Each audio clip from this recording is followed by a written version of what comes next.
Gaming cheat codes, man. Something that I think nowadays is just lost to time. Most modern games that I know of nowadays do not have gaming cheat codes. You know what I'm talking about, dude. The fucking button combinations that you would have to input into your controller, which would then unlock special items. Who knows, extra costumes, special abilities, just anything to really make the game a more enjoyable experience. So today we're gonna take a trip down memory lane of my childhood and we're gonna look at 4 PS2 games that I remember using a lot of cheat codes on. Let's start with the first game. Just a quick side note, me and Baby Brady came up with an agreement in exchange for my life. If you don't know what I'm talking about, go watch the previous video.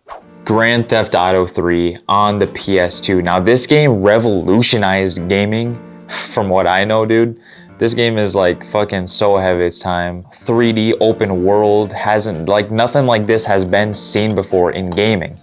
Now, I used to do a lot of fucking free roam, just going around the city, causing chaos, using the cheats.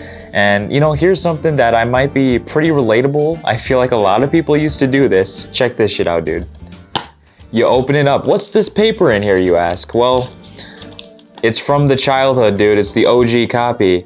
It is my personal GTA 3 cheat code list, dude. I mean, come on, man. But yeah, man, just go around causing chaos, having a good ass time.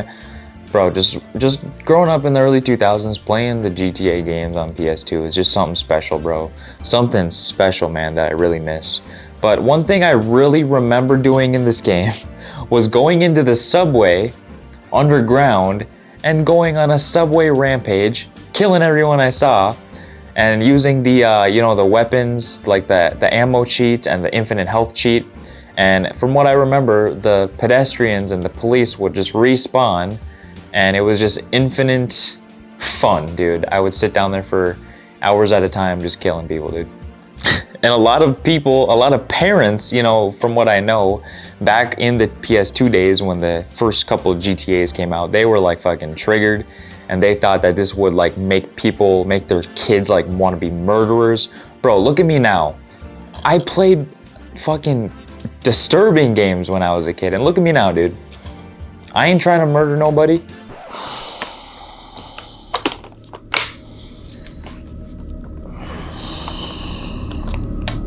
Moving on to the absolute best pro skater game of the series, in my opinion, of course, Tony Hawk's Pro Skater 3 on PS2. My childhood Tony Hawk game, the one that I got, from what I remember, is the first ever Tony Hawk game I ever played. Such a huge part of my childhood, and not only what I used to do was always free skate, just going around enjoying myself, getting combos and all that good juicy shit. The cheat codes in the Tony Hawk series of games, fucking S tier cheat code lists that they have. I mean, I'm just gonna say 2 words, and I'm sure that all y'all will know what I'm talking about. Moon physics. I feel like I don't need to explain. All I need to say is moon physics, and I think you'll understand what I'm saying. I'm still gonna explain it anyways. Moon physics was my favorite cheat from the game. It just made the game so fun, dude. So fun. You can like basically just levitate and fly as you're skating and pulling off these crazy combos. As well as moon physics, I would always have perfect rail and perfect manual enabled, and I would just get infinite amount of points and see really how high I could get the point score to go. And man, that shit goes high, I'll tell you that. Bro, this game here is literally peak childhood right here, dude. Okay, so I used to always play Canada. I love the Canada level and Suburbia. Suburbia is the best map, in my opinion, out of every single Tony Hawk game.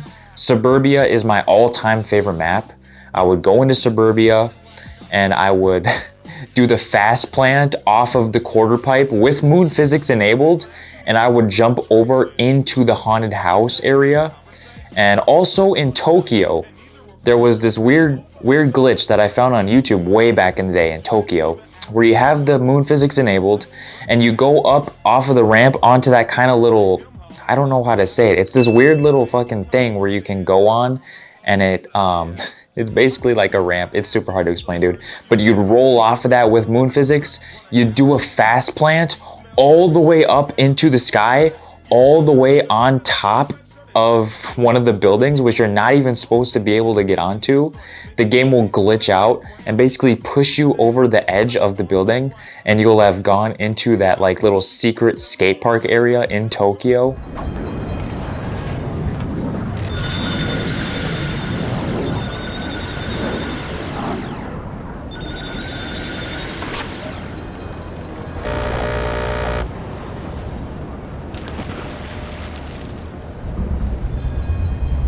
Peak childhood, bro. So fun, man.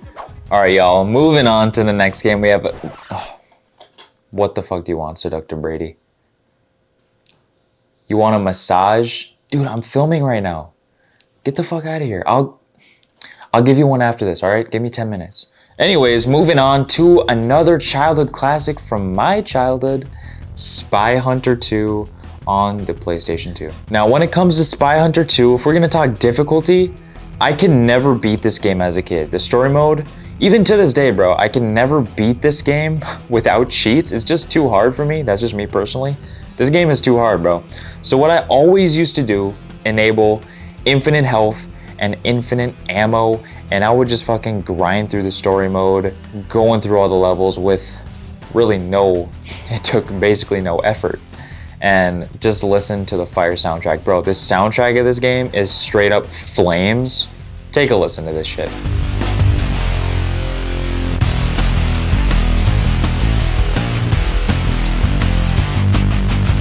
Before we move on, I want to show you my 3DS here. Now this seems kind of random, but in context with Spy Hunter 2, it'll make sense in a minute. So you know 3DS, there is the Game Notes app where you can basically put your notes in. You know, you have these slides here where you can go into and draw, put notes in, whatever the hell you want to put in. We're gonna go into this slot right here, open it up, boom, Spy Hunter 2, infinite health, infinite ammo cheats in my game notes on my 3DS. I did not just write this right now. This was literally from my childhood. I had it in my 3DS notes. The final game we're going to be taking a look at today is Minority Report. Everybody Runs. Now, if you know me, if you've been with the channel for a while, you know my favorite PlayStation 2 game of all time is Minority Report Everybody Runs. The storyline in the game is kind of dog shit, but the gameplay carries the whole game. This is basically a beat 'em up style game. You go through these missions, you beat up your enemies. There's plenty of different combos you can use. The ragdoll effects are very cool. The destructible environments. This game is just so fun, such a good stress reliever, and just in general, man, it's such a fun game. Now, when you throw in cheat codes into the mix, dude, this game is even way more fun, bro. Of course, you have invincibility, infinite ammo. I mean, those are just like kind of staples of the cheat coding era of gaming. Invincibility and fucking infinite ammo. Especially in games like this, bro. You need those kind of cheats. There's plenty of cheats in this game. As I said, invincibility, infinite ammo. There's cheats where you can play as different characters from the storyline of the game. There's cheats where you can unlock different costumes. There's like a slow-mo cheat, a dramatic finisher kind of cheat, a lot of fun stuff, and even a cheat called Bouncy Men. Bouncy Men. I'll let your imagination decide what the fuck that means. But especially as a kid, I would go into the level, specifically, I would go into the Okawa level. Are you Okawa? No Okawa here. So if I start talking really loudly about Seoul Enterprises, you won't mind? That's a good way to get yourself in a lot of trouble. And I would turn on invincibility and infinite ammo. And Okawa, that mission, is a mission where the enemies infinitely respawn and all the way until you complete the level. So I would go into there. I wouldn't even do the mission. I would just kill people, have a fun ass time with my invincibility and infinite ammo, and I would just go crazy on the enemies, dude. Bouncy Men, I would fucking do. Edit that shit out. All right, everyone. So that's 4 of my childhood games that I remember doing cheat codes on all the time. Now, I have plenty more games where I did cheat codes on, but these are kind of the main ones that I remember doing. And yo, if you guys have ever done cheat codes on any video game in your life, and you know, you look back on it fondly, whether it's like a retro game or even some modern games, I'm sure some modern games still have the special button combinations you can input. Just let me know in the comments, man, what game that was. And I'm just curious, bro. Let me know. Now, if you are interested in more cheat code content from me, I did a video about Minority Report where I went in and played the cheat codes, which you can take a peek at up in one of these corners. I don't know what one it's gonna be, but it's gonna be one of these corners. You can go ahead and click and watch that if you really want to. And yeah, guys, thanks for watching. Subscribe for more retro gaming content once per week. And now if you'll excuse me, I need to go give a certain someone a massage with a happy ending, of course. Thanks, guys. Peace out. All right, so Dr. Brady, get over here.